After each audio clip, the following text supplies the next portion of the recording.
오늘 은혜 받으실 말씀은 출애굽기 14장 5절에서 18절까지 말씀입니다. 출애굽기 14장 5절에서 18절까지 말씀을 다 같이 봉독하겠습니다. 그 백성이 도망한 사실이 애굽 왕에게 알려지매 바로와 그의 신하들이 그 백성에 대하여 마음이 변하여 이르되 우리가 어찌 이같이 하여 이스라엘을 우리를 섬김에서 놓아 보내었는가 하고 바로가 곧 그의 병거를 갖추고 그의 백성을 데리고 갈새 선발된 병거 600대와 애굽의 모든 병거를 동원하니 지휘관들이 다 거느렸더라. 야훼께서 애굽 왕 바로의 마음을 완악하게 하셨으므로 그가 이스라엘 자손의 뒤를 따르니 이스라엘 자손이 담대히 나갔음이라. 애굽 사람들과 바로의 말들, 병거들과 그 마병과 그 군대가 그들의 뒤를 따라 바알스본 맞은편 비아히롯 곁 해변 그들이 장막 침대에 미치니라. 바로가 가까이 올 때에 이스라엘 자손이 눈을 들어본즉 애굽 사람들이 자기들 뒤에 이른지라. 이스라엘 자손이 심히 두려워하여 야훼께 부르짖고 그들이 또 모세에게 이르되 애굽에 매장지가 없어서 당신이 우리를 이끌어내어 이 광야에서 죽게 하느냐. 어찌하여 당신이 우리를 애굽에서 이끌어내어 우리에게 이같이 하느냐. 우리가 애굽에서 당신에게 이른 말이 이것이 아니냐. 이르기를 우리를 내버려 두라. 우리가 애굽 사람을 섬긴 것이라 하지 아니하더냐. 애굽 사람을 섬기는 것이 광야에서 죽는 것보다 낫겠노라. 모세가 백성에게 이르되 너희는 두려워하지 말고 가만히 서서 야훼께서 오늘 너희를 위하여 행하시는 구원을 보라. 너희가 오늘 본 애굽 사람을 영원히 다시 보지 아니하리라. 야훼께서 너희를 위하여 싸우시리니 너희는 가만히 있을지니라. 야훼께서 모세에게 이르시되 너는 어찌하여 내게 부르짖느냐. 이스라엘 자손에게 명령하여 앞으로 나아가게 하고 지팡이를 들고 손을 바다 위로 내밀어 그것이 갈라지게 하라. 이스라엘 자손이 바다 가운데서 마른 땅으로 행하리라. 내가 애굽 사람들의 마음을 완악하게 할 것인즉 그들이 그 뒤를 따라 들어갈 것이라. 내가 바로와 그의 모든 군대와 그의 병거와 마병으로 말미암아 영광을 얻으리니 내가 바로와 그의 병거와 마병으로 말미암아 영광을 얻을 때에야 애굽 사람들이 나를 야훼인 줄 알리라 하시더니 아멘. 왜 고통과 슬픔이 오는가? 출애굽기 이스라엘 백성이 430년 동안 애굽에 종살이 하다가 애굽을 등지고 나올 때 그들이 겪은 슬픔과 고통을 우리가 알아보기 시작하면 대단히 큰 은혜를 받을 수 있습니다. 하나님 종 모세의 인도를 따라 애굽을 떠난 이스라엘 백성은 큰 위기를 만났습니다. 왜냐하면 앞에는 홍해수와 바다가 가로막혀 있어요. 뒤에는 애굽의 대군대가 바로의 지도를 받아서 습격해 왔습니다. 앞에는 홍해수요, 뒤에는 애굽 군대라 진퇴양난이 되었습니다. 우리가 1년을 살고 이제 새해를 맞이해야 될 때 돌이켜보면 우리도 진퇴유호의 어려움을 겪은 것이 많이 있습니다. 앞에 나가려도 막혀있고 뒤를 돌아설 수도 없고 고통 가운데 있게 되는 것입니다. 왜 하나님께서는 이렇게 고통을 당하게 하시는가? 어둠이 있어야 빛이 있는 것을 알 수 있는 것입니다. 우리가 빛을 보려면 어두움에 있다가 들어오면 빛이 대단히 현명하게 마음에 비칩니다. 요새 도시에든 농촌이든 하늘을 밤에 쳐다보면 은하수가 별로 보이지 않습니다. 우리가 어릴 때는 하늘에 은하수가 금가루를 뿌려놓은 듯 하였는데 요새는 그렇지 못합니다. 나쁜 공기 때문에 그러겠죠. 하지만은 너무 도시의 빛이 찬란합니다. 전기불이 너무 찬란해가 그 빛을 잡아먹어버립니다. 우주에서 지구로 닿아오는 은하수 같은 것은 도시에서 비쳐나는 전등불에 사라지고 마는 것입니다.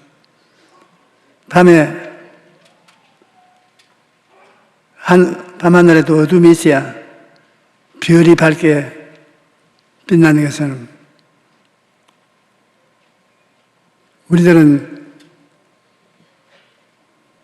암한 마을에 가면 밝은 빛을 볼 수 있는 것입니다. 어둠을 겪어보지 않은 사람은 빛의 소중함을 알지 못합니다. 노르웨이의 리우킨이라는 마을은 100년 전 생긴 마을인데 높은 산 아래 깊은 계곡에 있기 때문에 산 그림자에 걸려 1년 동안 6개월의 햇빛을 볼 수 있습니다.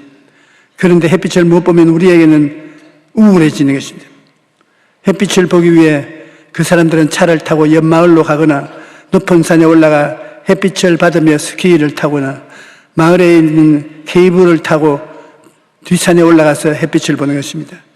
햇빛을 보기 위해 이런 방법으로 100년 이상을 버텨온 것입니다.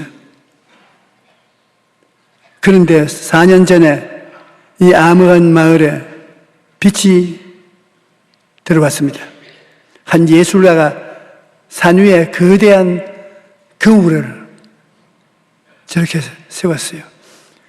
거울 세회를 세워서 햇빛을 동리로 비춰주니까 동리가 6개월 동안 1년에 햇빛을 보지 못했는데 거울에 비친 반사된 빛을 보고 너무 좋아하고 세상에 이런 세상이 있구나 기뻐하고 즐거워하는 것입니다. 햇빛이 얼마나 좋은 것인가를 더 잘 깊이 느끼게 된 것입니다. 이와 같이 어둠을 느껴본 사람이 빛의 소중함을 더욱 느끼는 것을 깨닫게 되는 것입니다. 우리 하나님은 고난과 괴로움이 평안과 기쁨을 나타내 보일 수 있다고 보시기 때문에 여러분 우리가 어렵고 괴로움이 우리에게 다가오는 것을 허락해 놓았습니다. 그 고통을 당하고 나면 기쁨과 즐거움은 굉장히 깊게 느껴질 수 있는 것입니다. 가나안 복지에 오기까지 모세와 이스라엘 백성들은 40년 동안 거친 광야에서 험악한 삶을 극복해야 됐었습니다. 그 험악한 삶을 극도함을 통해서 하나님을 알게 되고 하나님의 기적을 알게 되고 하나님의 역사를 느끼게 될 수 있었던 것입니다. 신명기 8장 2절로 3절에 보면 내 하나님 야훼께서 이 40년 동안 내게 광야길을 걷게 하신 것을 기억하라. 이는 너를 낮추시며 너를 시험하사 내 마음에 어떠한지 그 명령을 지키지 않는지 알려 하심이라. 너를 낮추시며 너를 줄이게 하시며 또 너를 알지 못하는 내 조상들도 알지 못한 만나를 내게 먹인 것은 사람이 떡으로만 살 것이 아니요 하나님의 입에서 나오는 모든 말씀으로 사는 줄을 내게 알게 하심이라. 하나님께서 이스라엘 백성들에게 여러 가지 고난과 시련을 겪게 함으로 말미암아 하나님의 도우심이 얼마나 위대하다는 것을 알게 하려고 하는 것입니다. 이스라엘 백성들은 애굽을 떠난 지 얼마 되지 않아 위기를 만났습니다. 그런데 하나님이 뜻을 따라 애굽을 떠난 것에 왜 이런 시련이 다가오는가? 하나님 애굽에서 떠나라고 해서 떠났는데 왜 시험이 다가오냐고 그들은 질문을 했습니다. 14장 12절에 보면 이유를 짐작할 수 있는데 이스라엘 백성들은 애굽을 떠나기 전 모세에게 우리를 내버려 두라, 우리가 애굽 사람을 섬길 것이라. 자기들을 인도하시는 하나님을 믿지 못하고 광야에서 죽는 것보다 애굽에 살면서 애굽 사람의 종나라 하는 것이 좋겠다고 이와 같은 불신앙이 가득한 사람들이 이스라엘 백성들인데 이들이 하나님을 떠나서 광야를 지나 젖과 꿀이 흐르는 광야 간다는 것이 거의 불가능했습니다. 그들은 그 마음속에 불신앙이 꽉 들어찼습니다. 하나님 계신 것도 알지 못하고 하나님의 기사와 이적이 있는 것도 알지 못했습니다. 그래서 하나님께서는 이스라엘 백성을 바다 가운데로 건너게 하시고 바로의 군대를 수장시켰습니다. 바닷물이 갈라지고 그 애굽 군대들이 따라 들어오게 해서 물을 흐르게 함으로 애굽 군대를 전멸시킨 그 장면을 그들이 보고 야 하나님이 정말 계시는구나.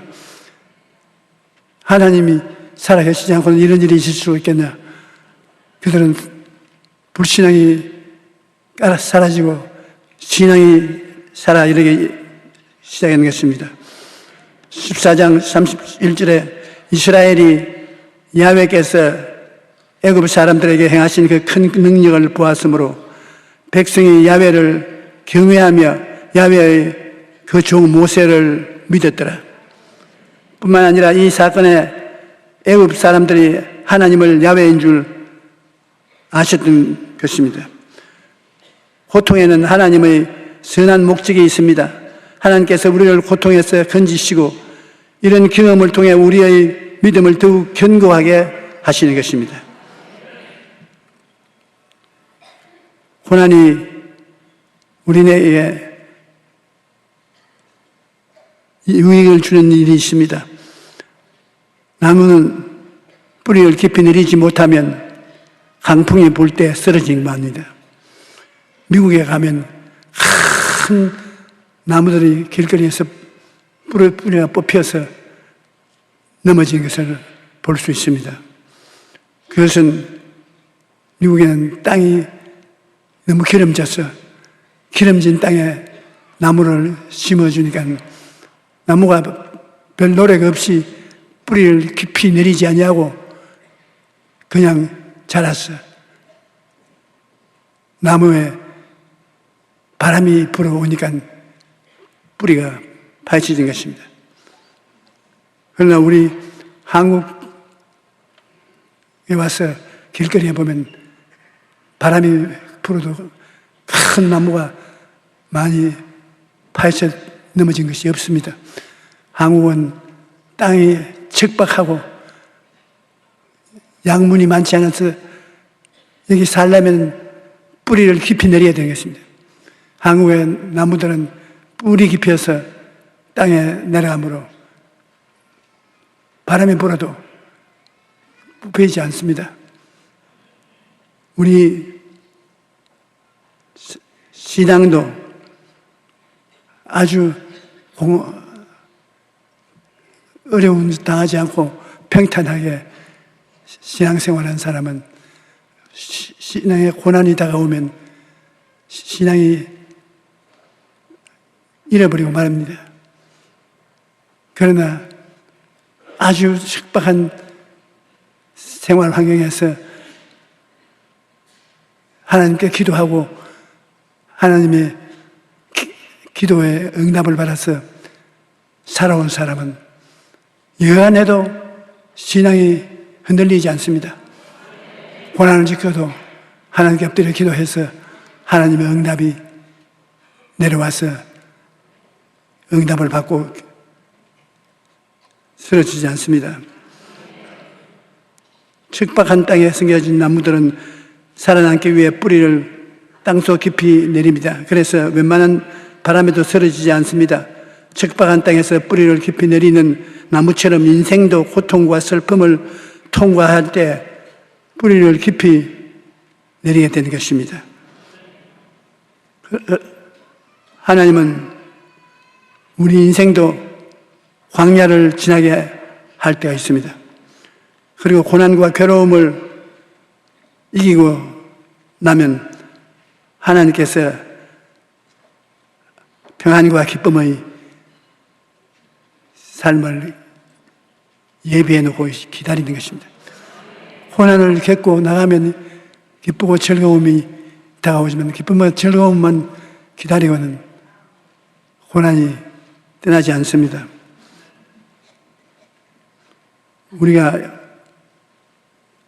이 세상에 왜 어둠을 겪게 하는지 하나님 앞에 탄식할 때가 있습니다. 새로운 삶을 살기 위해서 하나님께서 우리 위하여 억센 고통과 괴로움을 겪게 합니다. 그 어려움을 겪고 나오면 기쁨과 즐거움이 기다리고 있는 것입니다.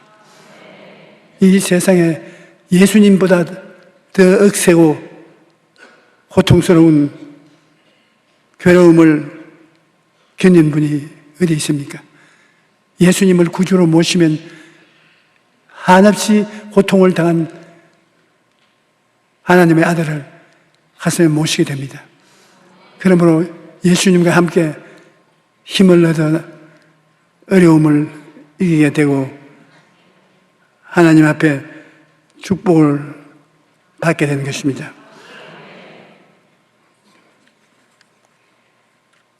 예수는 메마른 겨울나무, 겨울 환경에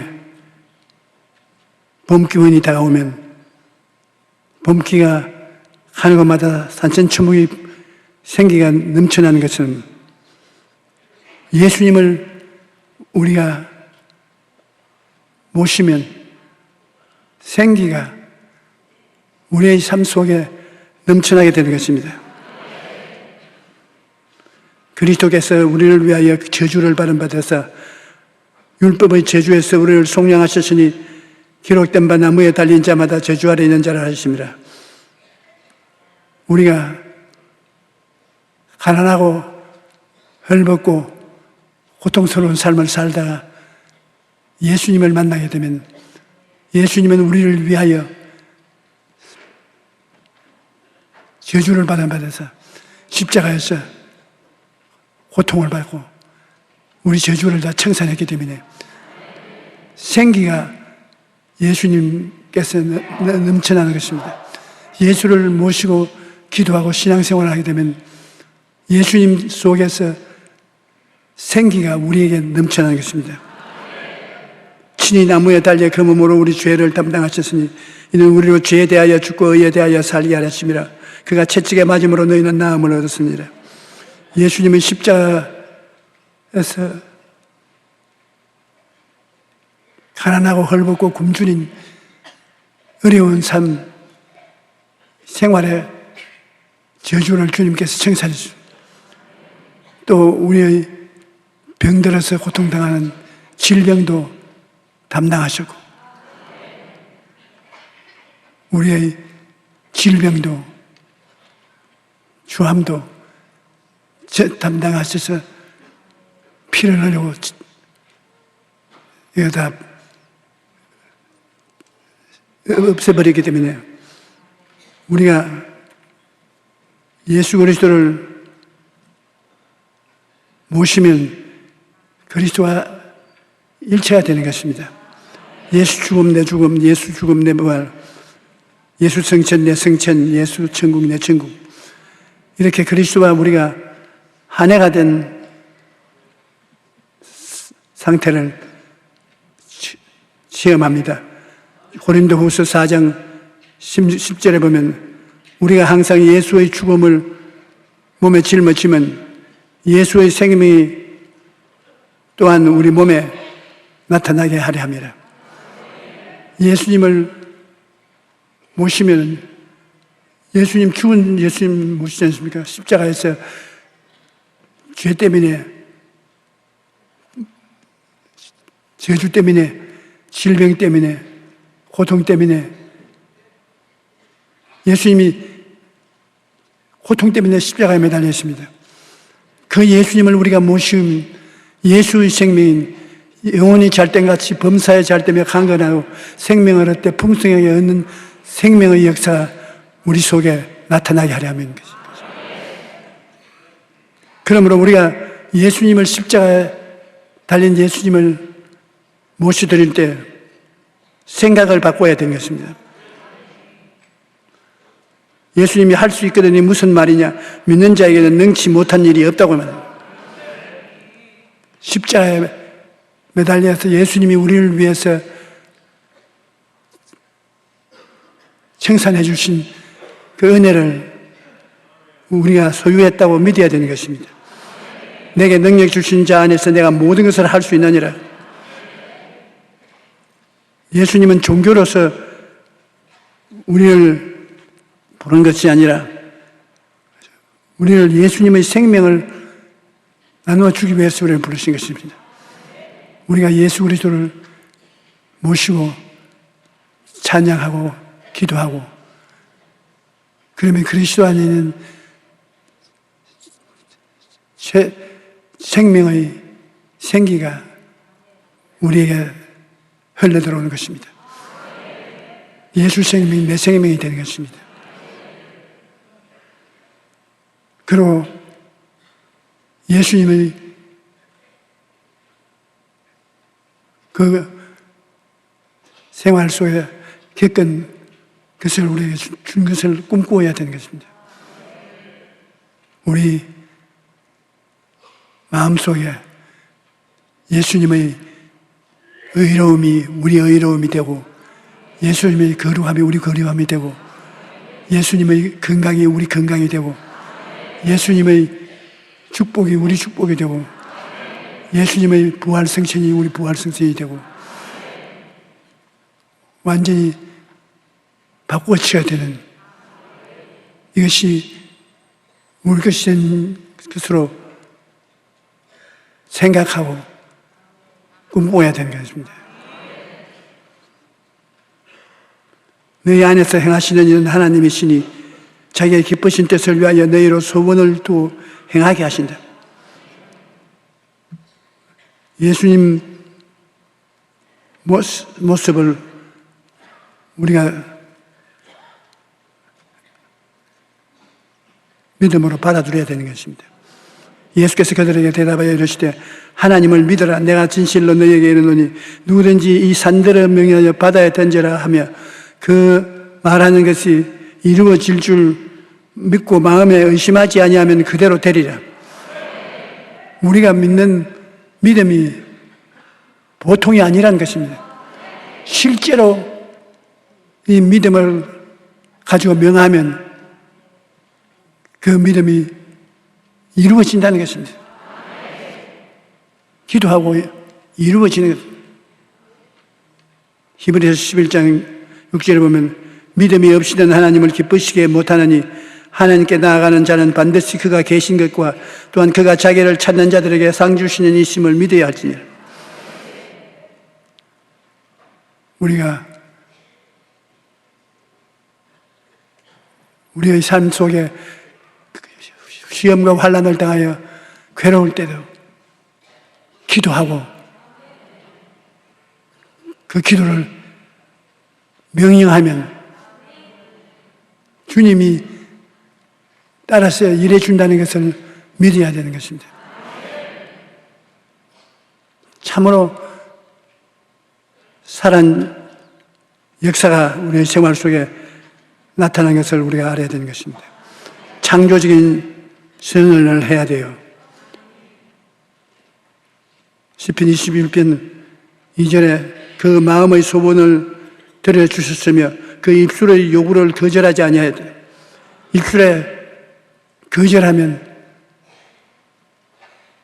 안 되는데 여러분이 긍정적으로 하나님 기쁨을 주십니다. 그러면 기쁨을 주셔요. 즐거움을 주십니다. 즐거움을 주십니다. 건강하게 됩니다. 건강하게 됩니다. 원하는 것을 입술로 고백을 하면 창조적인 선언을 따라서 하나님이 일을 해준다는 것입니다. 3차원의 물질 생활을 딛고 4차원의 영의 세계로 돌아가면 참으로 하나님을 만나게 된 것입니다. 야훼의 말씀이니라 너희의 향한 나의 생각을 내가 아나니 평안이요 재앙이 아니니 너희에게 미래와 희망을 주는 것이라. 너희가 내게 부르짖으며 내게 와서 기도하면 내가 너희들의 기도를 들을 것이요 너희의 온 마음으로 나를 구하면 나를 찾을 것이요 나를 만나리라.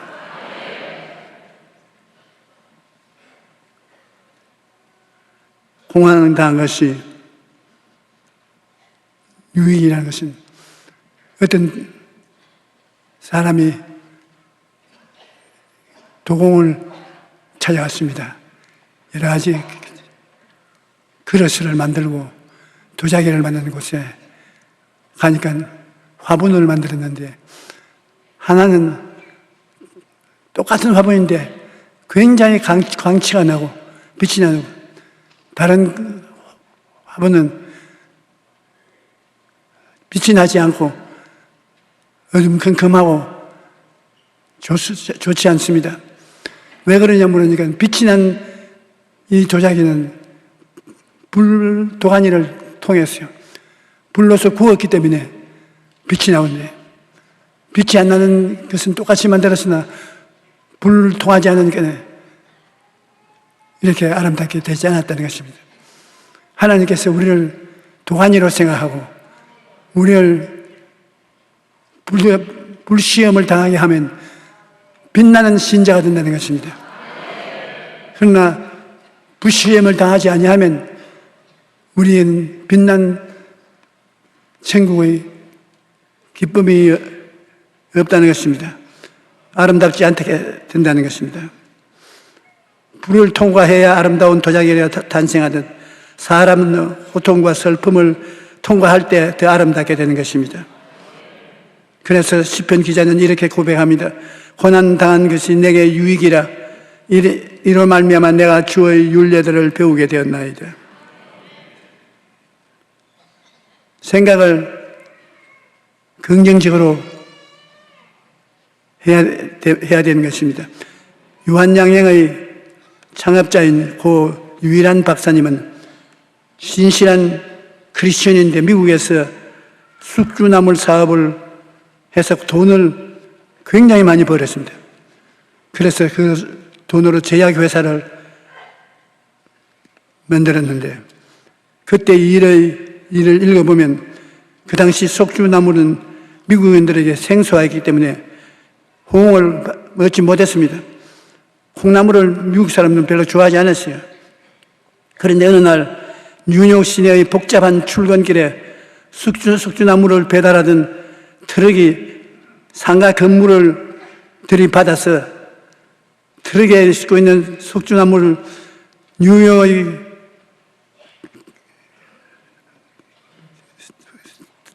온 길거리에 흩어놓고 야단 법석이 났습니다. 텔레비가 와서 찍고 라디오와 방송을 하고 신문에 나고 이래가지고서 요한양행 사장님이 이제 나는 망했다.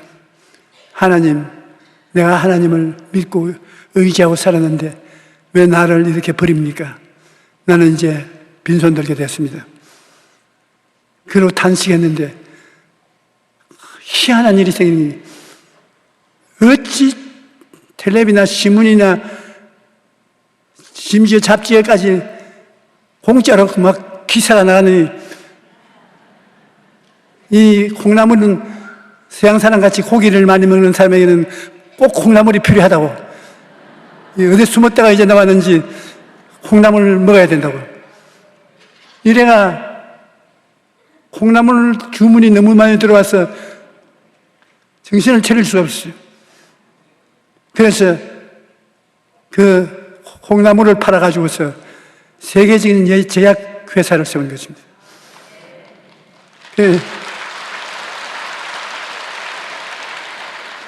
주님을 믿는 사람들은 하나님께서 불과말을 통하게 하는 것은 불을 통해야 광채가 나기 때문인 것입니다.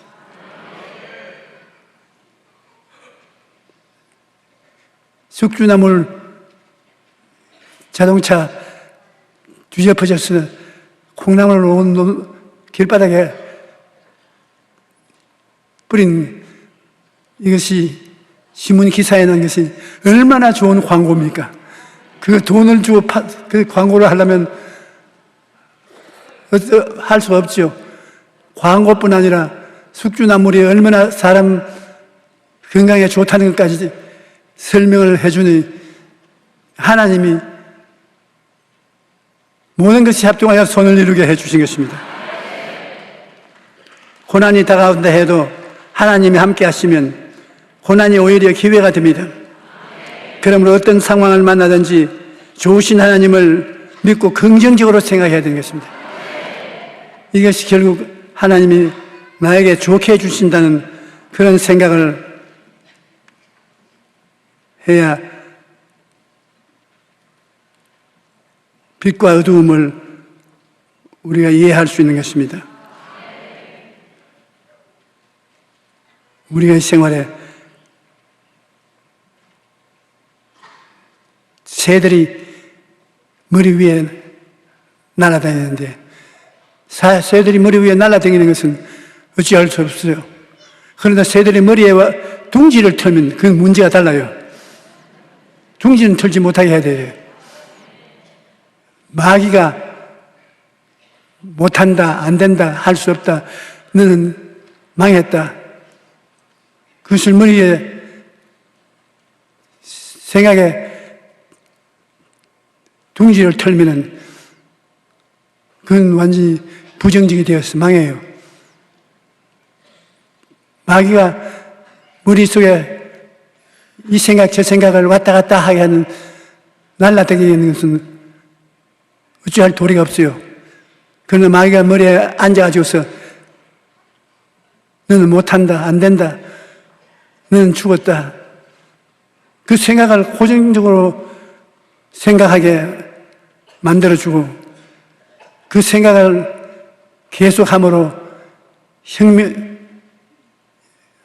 마음에 고통을 가지고 있으면 그거는 둥지를 털고 있기 때문에 안 되는 것입니다. 둥지 치지 모르게 나사렛 예수 이름을 명하노니 예수님의 이름과 보혈로 물러가라. 물리쳐야 되는 것입니다. 그러고 마귀의 둥지를 트는 대신에 성령님의 둥지를 트게 만들어야 되는 것입니다. 하나님의 성령의 말씀을 우리가 외워 머리에 늘 씻고 있으면 좋은 일이 생겨나는 것입니다. 안 된다, 할 수 없다, 이런 부정적인 생각이 들어올 때마다 둥지를 털지 못하게 나사렛 예수 이름으로 쫓아야 되는 것입니다. 마귀가 주는 생각이 마음속에 둥지를 털지 못하게 만들어야 우리 생활이 평안할 수 있는 것입니다. 이사야 57장 19절에 입술의 열매를 창조하는 자 야훼가 말하노라. 하나님은 입술의 열매를 창조하시는 분이십니다. 우리가 하나님을 믿고 입으로 시인하면 전능하신 하나님께서 그 말의 열매를 창조하셔서 우리의 삶에 나타나게 하시는 것입니다. 우리는 날마다 인생이라는 밭에 말이라는 씨를 뿌리고 삽니다. 긍정적인 말을 심으면 긍정적인 열매를 수확하고 부정적인 말을 심으면 부정적인 열매를 수익하게 되는 것입니다. 그러므로 우리의 삶 속에 왜 고통과 괴로움이 다가오느냐? 하나님께서는 고통과 괴로움을 통해서 더 아름다운 신앙을 창조해내고 합동하여 유익을 이루게 하는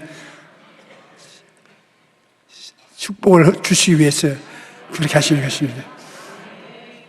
우리는 매일매일 여러분 머리에 성령께서 둥지를 트게 만들었어요. 성경의 말씀이 머리에 꽉 차 있으면 그 말씀이 씨앗이 되어서 씨가 뿌려지는 것이 열매를 맺게 되는 것입니다. 절대로 마귀가 여러분에게 둥지를 트지 못하게 부정적인 생각을 가져오면 물리쳐야 돼요. 예수님 이름으로 명하노니 물러가라. 물러가라. 제가 내 이름으로 귀신을 쫓아낸다고. 쫓겨나갑니다. 날라다니기는 날라다니도 둥지를 못 털죠. 우리는 모두 다 예수 그리스도와 다한 고통을 마음속에 받아들임으로 그것이 예수 고통 내 고통, 예수 생명 내 생명이 되어서 기쁨과 즐거움으로 함께 살게 되시길 주의 이름으로 축원합니다.